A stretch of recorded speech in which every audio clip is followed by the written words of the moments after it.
Hello friends, कैसे हैं आप सभी लोग। मेरा नाम है आशीष जोशी और दोस्तों आज की वीडियो में हम बात करेंगे एंटी फंगल एजेंट्स के बारे में।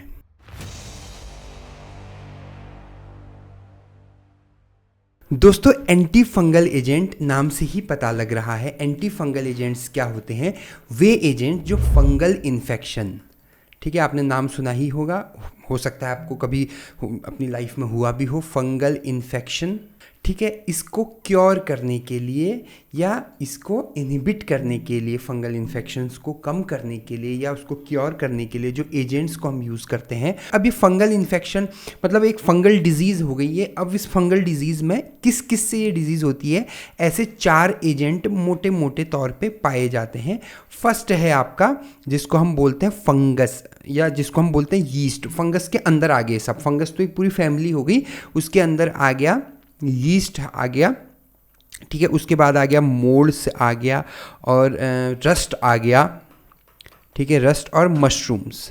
यीस्ट, मोल्ड, रस्ट और मशरूम्स। इसमें रस्ट और मशरूम्स तो ज़्यादा हम इससे फैलने के चांसेस कम होते हैं, क्योंकि रस्ट मतलब जो जंग लग जाता है, ठीक है, उसमें तो हम टिटनेस का इंजेक्शन लगा लेते हैं। अगर कभी हमें कोई पुराना लोहा उससे कट गया तो वो इंजेक्शन लगा लेते हैं, वो उससे क्योर हो जाता है, कोई दिक्कत नहीं होती। मशरूम्स जो हम लेते हैं मार्केट में वो नॉन पॉइजनस होते हैं, तो उससे भी कोई दिक्कत वाली बात नहीं है। मेन जो है आपका ये यीस्ट और मोल्ड, ठीक है, इससे हमारा बार बार सामना होता है। यीस्ट में भी अगर हम देखेंगे जो मोस्ट इंपोर्टेंट है उसका नाम है कैंडिडा एल्बिकेंस, ठीक है। ये जो है यीस्ट है, इसका नाम है, ठीक है। इससे फैलता है ज़्यादातर कहाँ कहाँ होता है ये? जीआईटी, गैस्ट्रोइंटेस्टाइनल ट्रैक हो गया, वेजाइना हो गया। अच्छा, वेजाइना में जो वेजाइनल यीस्ट इन्फेक्शन होता है वो भी इसके वजह से होता है, ठीक है। उसके बाद हम बात करते हैं मोड्स की। तो मोड्स में एस्परगुलस की जितनी फैमिली होती है, मैं ए करके लिख देता हूँ। एस्परगुलस हो गया, एस्परगुलस नाइगर आपने सुना होगा, ठीक है। मोस्ट इंपोर्टेंट है एक फ्लेवुलस भी होता है, फ्लेवस ये स्पेलिंग होती है, ठीक है। तो ये जो 2 एजेंट्स होते हैं इनके वजह से जो है आपका मोल्ड से जो है इन्फेक्शन फैलने के चांसेस रहते हैं। ये तो इसका मोटा मोटा इंट्रोडक्शन हो गया। अच्छा, मोड्स में कैसे होते हैं? जैसे बर्न हो गया, वुंड हो गया, इस तरह से, या आपके जो इम्प्लांट हम करते हैं, है ना, इम्प्लांटेशन होते हैं बॉडी के अंदर, नी इम्प्लांटेशन हो या कुछ भी, तो उससे भी अगर उसमें प्रॉपर हाइजीनिक नहीं है और मोल्ड वगैरह उसके अंदर आ गया है तो उससे भी जो है इन्फेक्शन होने का खतरा बहुत ज़्यादा हद तक बढ़ जाता है, ठीक है। आगे बढ़ते हैं, अब हम बात करते हैं इसके क्लासिफिकेशन की। तो 5 टाइप के इसके बेसिक क्लासिफिकेशन होते हैं। 1 बाय 1 हम सारी क्लासिफिकेशंस को आराम से पढ़ेंगे। एग्जाम्पल मैंने लिख रखा है, कौन क्या करते हैं, उसका बेसिक मैकेनिज्म ऑफ एक्शन वो मैं यहाँ पे डिस्कस करूँगा। सबसे पहले हम बात करते हैं पॉलिन्स की। अब देखिए पॉलिन्स क्या होते हैं आपके। पॉलिन्स जो होते हैं वो बाइंड करते हैं एर्गोस्टेरॉल। अब देखिए, अब आपने नाम सुना होगा एर्गोस्टेरॉल। जैसे एर्गोस्टेरॉल क्या होता है? देखिए, जैसे हमारी बॉडी में कोलेस्ट्रॉल होता है वैसे ही फंगस की बॉडी में एर्गोस्टेरॉल होता है, ठीक है। तो एर्गोस्टेरॉल बहुत ज़्यादा इंपॉर्टेंट है। जैसे हमारी बॉडी में कोलेस्ट्रॉल बहुत ज़्यादा इंपॉर्टेंट है। बहुत लोग बोलते हैं कि कोलेस्ट्रॉल ज़्यादा नहीं लेना चाहिए, कोलेस्ट्रॉल से दिक्कत होती है। ऐसा कुछ नहीं है, ये सब मिथ है, क्योंकि 80% कोलेस्ट्रॉल हमारी बॉडी खुद बनाती है। 20% हम थ्रो फूड वगैरह से हम 20% लेते हैं। हालांकि बोला ये जाता है कि आपको कोलेस्ट्रॉल नहीं लेना है ज़्यादा, वो डॉक्टर के कहने का मतलब होता है कि आपको बैड कोलेस्ट्रॉल नहीं लेना है। कोलेस्ट्रॉल भी 2 टाइप के होते हैं, गुड कोलेस्ट्रॉल, बैड कोलेस्ट्रॉल। अब ये इनकी डेंसिटी है, ठीक है, मतलब अलग अलग टाइप के होते हैं, इतनी डिटेल में हम नहीं जा रहे हैं, ठीक है। एलडीएल होता है, एचडीएल होता है, वीएलडीएल होता है, इतनी डिटेलिंग में हम अभी फ़िलहाल नहीं जा रहे हैं। देखिए 80% कोलेस्ट्रॉल हमारी बॉडी खुद बनाती है। अगर हम फूड से गुड कोलेस्ट्रॉल लेना कम करेंगे तो हमारी बॉडी में भी हमारा लीवर जो है उसको बनाना शुरू कर देगा। लेकिन हाँ, ध्यान ये रखना है कि बैड कोलेस्ट्रॉल जितना बॉडी में कम जाए उतना अच्छा है। लेकिन कोलेस्ट्रॉल हमारी बॉडी में बहुत ही ज़्यादा इसेंशियल रोल प्ले करता है। हमारा जो टेस्टोस्टेरोन मेन जो है आपका, उसका अगर आप बेसिक स्ट्रक्चर देखेंगे तो वो बेसिक स्ट्रक्चर में भी टेस्टोस्टेरोन की कोलेस्ट्रॉल की आपको बेसिक मॉइटी दिख जाएगी। खैर, हम कभी इसके बारे में डिटेल में चर्चा करेंगे। अभी हम एर्गोस्टेरॉल के बारे में बात कर रहे हैं। तो पॉलिन्स क्या होते हैं? ये ऐसे एंटी फंगल एजेंट्स, मतलब क्लासिफिकेशन है, पूरा क्लास है एक पॉलिन्स का, जो कि एर्गोस्टेरॉल के साथ बाइंड होते हैं और पूरा डिस्टर्ब कर देते हैं सेल मेम्ब्रेन को, ठीक है, सेल मेम्ब्रेन। तो सेल मेम्ब्रेन को डिस्टर्ब कर देंगे तो सेल मेम्ब्रेन जो है धीरे धीरे ख़त्म हो जाएगी और जो है आपका फंगस सेल जो है वो भी धीरे धीरे ख़त्म हो जाएगा। सिंपल सा इसका मैकेनिज्म ऑफ एक्शन है। ठीक है, उसके बाद हम बात कर रहे हैं नेक्स्ट हमारा एजोल्स के बारे में। अच्छा, एजोल्स क्या होते हैं, इसको रफ कर देता हूँ। एजोल्स क्या होते हैं, अब एजोल्स क्या करते हैं, ब्लॉक कर देते हैं। किसको ब्लॉक कर देते हैं, आपका इसका नाम है लेनोस्टेरॉल 14 अल्फा डी मिथाइलेज, ये एक एंजाइम का नाम है। ठीक है, इसको ब्लॉक कर देते हैं जिससे आपका जो एर्गोस्टेरॉल है, मतलब टारगेट किसको करना है, एर्गोस्टेरॉल को टारगेट करना है। ठीक है, एर्गोस्टेरॉल को ही ज़्यादातर, बस 90% एर्गोस्टेरॉल को ही टारगेट करते हैं। ठीक है, जितने भी एंटी फंगल क्लास की ड्रग्स हैं। ठीक है, तो एजोल्स क्या करते हैं, ब्लॉक कर देते हैं आपके लेनोस्टेरॉल 14 अल्फा डी मिथाइलेज एंजाइम को, जिससे आपका एर्गोस्टेरॉल ख़त्म हो जाता है। ठीक है, कंप्लीटली ओके है। उसके बाद ये जैसे फ्लूकोनाजोल वगैरह, इसका ये जोल स्पेलिंग गलत लिख दी, ZOLE है। ठीक है, कीटोकोनाजोल है, एजोल जिसमें आ जाएगा। ठीक है, वो सब जो है इसके एग्जाम्पल में, इसके एग्जाम्पल हो जाएंगे। नेक्स्ट हम बात करते हैं, अगली हमारी जो कैटेगरी है वो है एलाइलामीन्स। ठीक है, एलाइलामीन्स, अब ये क्या होते हैं, एलाइलामीन्स जो है एलाइल ग्रुप है और एमीन्स हैं। ठीक है, नाम से ही पता लग रहा है एलाइलामीन्स। ये क्या करते हैं, ये भी ब्लॉक करते हैं लेकिन एक दूसरे एंजाइम को, जिसका नाम है, इस एंजाइम का नाम है स्क्वेलिन इपॉक्सीडेज। अब देखिए, इपॉक्सीडेज, स्क्वेलिन इपॉक्सीडेज एंजाइम है। नेक्स्ट हम बात कर रहे हैं इकाइनोकैंडिन्स। अब इकाइनोकैंडिन्स क्या होते हैं, ये भी एक एंजाइम को ब्लॉक करते हैं, सभी एंजाइम को ब्लॉक कर रहे हैं। ठीक है, इस एंजाइम का नाम है बीटा 13 डी ग्लूकेन सिंथेज। ठीक है, ये एंजाइम को ब्लॉक कर रहे हैं जिससे जो सेल वॉल की सिंथेसिस है वो रुक जा रही है, मतलब वही एर्गोस्टेरॉल ब्लॉक हो जा रहा है। ठीक है, अब ये एंजाइम के नाम आपको याद रखने पड़ेंगे थोड़ा थोड़ा। ठीक है, आगे हम पढ़ेंगे। ठीक है, अब ये लास्ट है आपका पैरामिडीन या पिरिमिडीन भी पढ़ सकते हैं, पैरामिडीन भी पढ़ सकते हैं, एनालॉग्स। ठीक है, इसका जो बेसिक, देखिए ये जो एंटी फंगल एजेंट है इसका क्लासिफिकेशन, ये आप मेडिसिनल केमिस्ट्री पढ़ रहे हैं तो मेडिसिनल केमिस्ट्री के पॉइंट ऑफ व्यू से इसका क्लासिफिकेशन होगा, ना कि फार्माकोलॉजी के। ठीक है, यहाँ पर थोड़ा डिफरेंस है, ये थोड़ा ध्यान रखिएगा आप। अच्छा, उसके बाद हम बात कर रहे हैं, यही इसी के बारे में बात कर रहे हैं। ये क्या करता है, ये सीधे डीएनए और आरएनए, डीएनए या फिर आरएनए की सिंथेसिस को ब्लॉक कर देता है। ठीक है, डीएनए और आरएनए की सिंथेसिस को ब्लॉक कर देता है, जिससे डीएनए ही ख़त्म हो गया तो पूरा अपना सेल ही ख़त्म हो गया। तो ये है इसका क्लासिफिकेशन। आगे बढ़ते हैं। अब हम सबसे पहली ड्रग के बारे में बात कर रहे हैं, एम्फोटेरिसिन बी। में देखिए ध्यान से समझिएगा, एम्फोटेरिसिन बी, हालांकि इसमें स्टार मार्क नहीं लगा हुआ है, और ये भी मैं बार बार बोलता हूँ कि जिसमें स्टार मार्क नहीं लगा हुआ है वो एग्जाम पॉइंट ऑफ व्यू से इतनी इम्पोर्टेंट नहीं है जितनी स्टार मार्क की ड्रग है। तो हम स्टार मार्क की ड्रग को पहले ज़्यादा प्रायोरिटी देंगे। लेकिन अब जब मैं लेक्चर बना ही रहा हूँ तो मैंने इसके स्ट्रक्चर जो है डाल दिए हैं। ठीक है, अब आपको क्या करना है, या तो आप फ्री लेक्चर नोट्स नीचे दे रखे हैं डिस्क्रिप्शन बॉक्स में, वहाँ से देख लीजिए, या फिर इसके स्क्रीनशॉट ले लीजिए, ये आप पे है इसके स्ट्रक्चर की। ठीक है, अच्छा, इंटरनेट में बहुत जगह पे गलत स्ट्रक्चर भी दे रखे हैं, ये मैंने बुक से बनाए हैं जो स्टैंडर्ड बुक्स हैं। ठीक है, अगर स्टैंडर्ड बुक्स की अगर हम बात करें तो फोए मैं बहुत ज़्यादा प्रेफर करता हूँ, मुझे बहुत पसंद है फोए जो बुक है, और भी बहुत सारे हैं लेकिन फोए मैं मेजरली इसमें प्रेफर करता हूँ आपका मेडिसिनल केमिस्ट्री में।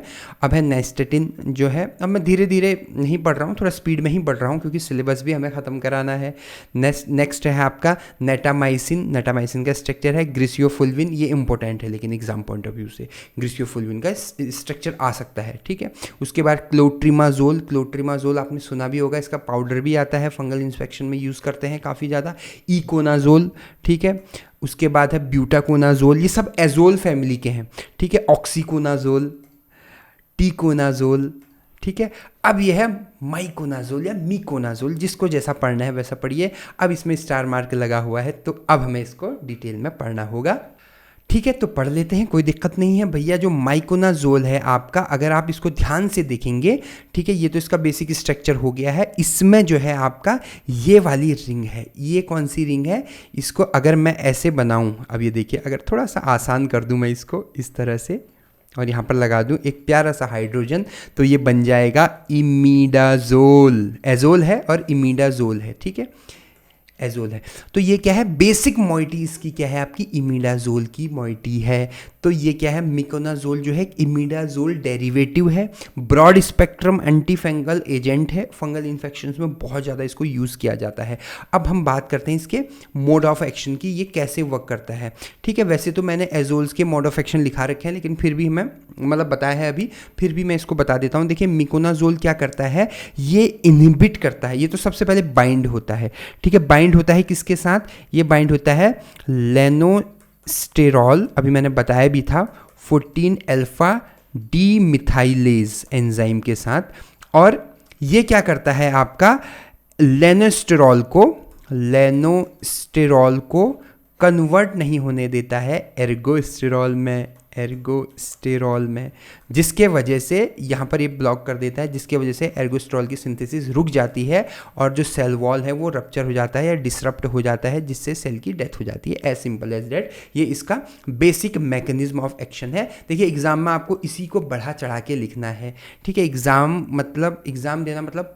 एग्ज़ाम देना एक कला है, एक आर्ट है। आपको थोड़ा आता है उसको आप ऐसे राई का पहाड़ बनाइए, कोई दिक्कत वाली बात नहीं है, ठीक है। अब हम बात करते हैं SAR, स्ट्रक्चर एक्टिविटी रिलेशनशिप के बारे में। अब SAR में क्या है, इसमें 3 चीज़ें हैं, ध्यान से समझिएगा। सबसे पहले है आपका इमीडाजोल, ये जो बेसिक आपकी मॉइटी है इमीडाजोल। सेकेंड है आपका हेलोजिनेटेड, ये देखिए हेलोजिनेटेड, ये जो आपका ग्रुप है फिनाइल रिंग है, ठीक है, ये एक रिंग है पूरी और ये एक रिंग है, तो हेलोजिनेटेड फिनाइल रिंग है आपके पास। और थर्ड है ईथर लिंक है इसका यहाँ पर, ठीक है। तो ये 3 चीज़ें हैं। अब तीनों चीज़ें क्या करती है, सबसे पहले तो इमीडाजोल रिंग जो है आपका वो इसेंशियल है एक्टिविटी के लिए, इसेंशियल फॉर द एक्टिविटी, सबसे पहला, ठीक है। सेकेंड अगर हम बात करें, ये जो फिनाइल रिंग लगी हुई है ये क्या करता है, लिपोफिलिसिटी को बढ़ा देता है, ठीक है, लिपोफिलिसिटी को बढ़ा देता है। और तीसरा जो ईस्टर है, ये जो है पेनिट्रेशन को या सेल पेनिट्रेशन भी बोल सकते हैं, ठीक है। तो ये जो है आपका पेनिट्रेशन को इंक्रीज कर देता है, बढ़ा देता है। ये 3 इसके बेसिक जो है, उसके बाद तो आपने इसको बढ़ा चढ़ा के लिखना है। मैं मेन बता रहा हूँ। अब देखिए मैंने क्या बोला, मैं मेन चीज़ें बता रहा हूँ। अगर मैं बहुत डिटेल में बताऊँगा तो आप अभी बोर होकर वीडियो बंद कर देंगे, ठीक है। मैं ये भी नहीं चाहता कि मेरी वीडियो आप बंद कर दें, ठीक है। उसके बाद है सिंथेसिस में 3 स्टेप है। ये पहली स्टेप है, बहुत आसान सा है, कुछ नहीं है आपका। 2,4 डाइक्लोरो एसीटोफिनोन की स्ट्रक्चर है, इसकी रिएक्शन हम करें ब्रोमीन के साथ। HBr निकल रहा है, कैसे निकलेगा HBr, यहाँ से Br निकलेगा, यहाँ से एक H निकलेगा, तो यहाँ पर बचा CH2, यहाँ पर बचा Br, तो CH2 Br ये ज्वाइन हो जाएंगे, ठीक है। ये हो गया आपका पहला कंपाउंड जो हमको मिला है। उसके बाद फिर क्या करना है, सेकेंड है आपका। अब सेकेंड में क्या है, यही कंपाउंड है जो अभी मिला था, उसकी रिएक्शन हम इमीडाजोल के साथ करेंगे, एजोल, और उसके बाद जो है आपका HBr निकाल देंगे और हमारा ये कंपाउंड बन जाएगा, ठीक है। और उसके बाद लास्ट स्टेप में हम क्या कर रहे हैं, जो कंपाउंड बना है उसकी फर्दर रिएक्शन हम कर रहे हैं। सबसे पहले उसका रिडक्शन करेंगे, ठीक है। जैसे आपको याद नहीं हो रहा है, आप ऐसे नेसेंट हाइड्रोजन भी लिख सकते हैं। तो H2, एक H यहाँ ऐड हो जाएगा, एक H यहाँ ऐड हो जाएगा, बॉन्ड ब्रेक हो जाएगा, सिंगल बॉन्ड आ जाएगा, तो CHOH यहाँ पर हो गया। फिर उसके बाद उसकी रिएक्शन हम 1-क्लोरोमिथाइल 2,4 डाइक्लोरो बेंजीन के साथ करेंगे, HCl रिलीज हो जाएगा। कहाँ से, यहाँ से Cl निकलेगा, यहाँ से H निकलेगा, HCl निकल गया और आपके पास माइकोनाजोल आ गया है। बहुत ही सिंपल सी रिएक्शन है, कोई दिक्कत वाली बात नहीं है इसमें। तो माइकोनाजोल जो है ख़त्म हो गया आपका। नेक्स्ट हम बात कर रहे हैं कीटोकोनाजोल की, स्टार मार्क नहीं है, स्ट्रक्चर आप देख लीजिए कीटोकोनाजोल का। फिर है टरकोनाजोल, टैरकोनाजोल भी बहुत लोग पढ़ते हैं इसको, ठीक है। इट्राकोनाजोल, ये भी इंपॉर्टेंट है, इट्राकोनाजोल नाम भी सुना होगा आपने। फ्लूकोनाजोल, इसका भी नाम सुना होगा, फ्लूकोनाजोल, ठीक है। फिर है आपका नेफ्टिफाइन, आप देखिए नेफ्टिफाइन हाइड्रोक्लोराइड सॉल्ट जो है इसके ओरल एब्जॉर्प्शन के लिए यूज़ हम करते हैं, ठीक है।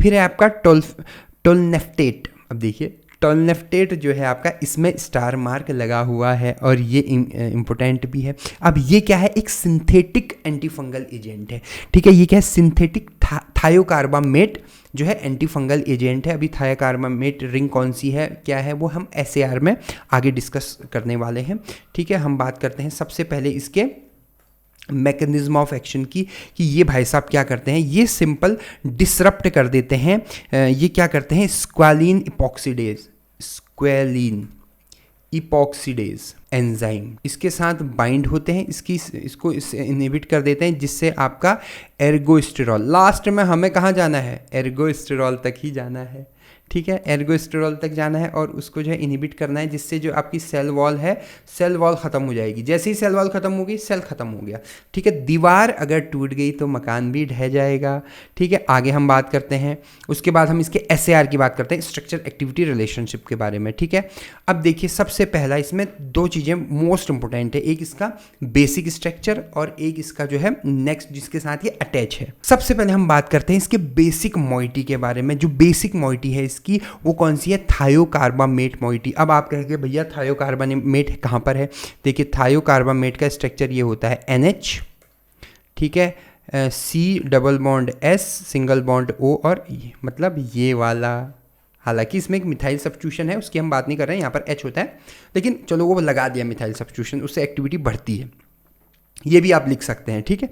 अच्छा, ये जो है आपका इसेंशियल एक्टिविटी के लिए, अगर आप इस सल्फर ग्रुप को किसी भी और ग्रुप से रिप्लेस करते हैं, ऑक्सीजन से ही चाहे क्यों ना करें, आपने C+O बहुत बार देखा होगा, लेकिन यहाँ पर जो एक्टिविटी आ रही है वो C+S जो थायो ग्रुप है उसके वजह से ही आ रही है, इसीलिए इसका नाम थायोकार्बामेट, ये जो है एनालॉग है, डेरिवेटिव है और सिंथेटिक ड्रग है, ठीक है। तो एक्टिविटी कंप्लीटली एबोलिश हो जाएगी, ख़त्म हो जाएगी अगर आप इस सल्फर को या थायो को हटा देंगे यहाँ से, ठीक है। सेकेंड है आपका नेफ्थलीन रिंग, ये आपका प्यारा सा नेफ्थलीन रिंग है यहाँ पर, ठीक है। अब इस नेफ्थलीन रिंग की भी क्या कहानी है भैया, ये क्या करता है, स्टेबलाइजेशन बढ़ाता है, स्टेबिलिटी बढ़ाता है। स्टेबिलिटी किसके साथ बढ़ाता है, जो एंजाइम इपॉक्सीडेज, जो स्क्वालिन इपॉक्सीडेज एंजाइम था उसके साथ बाइंड तो होना है, लेकिन उस बाइंड के लिए क्या है, उसकी स्टेबिलिटी को बढ़ाना, स्टेबल होना चाहिए। ऐसा नहीं कि बाइंड हुआ और हट गया, नहीं, बाइंड हुआ और स्टेबल रहा तभी तो वो अपना एक्शन शो करेगा, ठीक है। तो इसके लिए जो है आपका ये नेफ्थलीन रिंग बहुत ज़्यादा इसेंशियल है,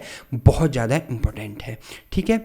ये है आपका सिंपल सा इसका SAR। आगे बढ़ते हैं, इसकी सिंथेसिस है, बहुत ही आसान सी सिंथेसिस है, नेप्थॉल के साथ रिएक्शन कर रहे हैं, ठीक है। थायोफॉस्जीन की क्या होगा, HCl निकलेगा, यहाँ से H निकलेगा, यहाँ से Cl, मतलब ये जो है HCl आपका रिमूव हो गया है यहाँ से, ठीक है। और ये जो है ऑक्सीजन सीधे जाके यहाँ पर अटैच हो गया है, ठीक है। और फिर उसकी रिएक्शन हम N-मिथाइल-3 टोलुइडीन के साथ करेंगे। ये टोलुइडीन अलग है, टोलीन अलग है, दोनों में अलग अलग चीज़ें हैं, ठीक है। इसमें एक NH ग्रुप होता है, टोलुइन में तो CH3 रहता है बेंजीन के ऊपर, ठीक। अब उसकी रिएक्शन कैसे करनी है, HCl निकालना है। फिर से कैसे HCl निकलेगा, कहाँ से HCl निकलेगा, सिंपल है भैया, देखिए यहाँ से H निकल गया, यहाँ से Cl निकल गया और ये क्लब मर्ज हो गया आपका, और आपका टोलनेफ्टेट का स्ट्रक्चर हमारे सामने जो है दिख गया है, सिंपल, ठीक है। देखिए इसकी बहुत बड़ी सिंथेसिस भी है, अगर आप बुक्स में देखेंगे नेप्थॉल की भी प्रिपरेशन दे रखी है, लेकिन मैंने इतना लंबा इसलिए नहीं लिखा है क्योंकि बहुत ज़्यादा सिंथेसिस है। फिर बच्चे क्या करते हैं, पढ़ते ही नहीं हैं, पढ़ते ही नहीं हैं लंबी सिंथेसिस को देख के। इसी के साथ आपका एंटी फंगल एजेंट मेरी तरफ से कंप्लीट होता है, ख़त्म होता है, ठीक है। आपकी तरफ से कब होगा ये आप जाने। फ्री लेक्चर नोट्स मैंने डिस्क्रिप्शन बॉक्स में दे रखे हैं। अगर आपको मेरी वीडियो पसंद आई तो मेरे चैनल को सब्सक्राइब कीजिएगा, बेल आइकन पे क्लिक कीजिएगा। आपने मुझे इतना वक्त दिया उसके लिए बहुत बहुत धन्यवाद। Thank you so much.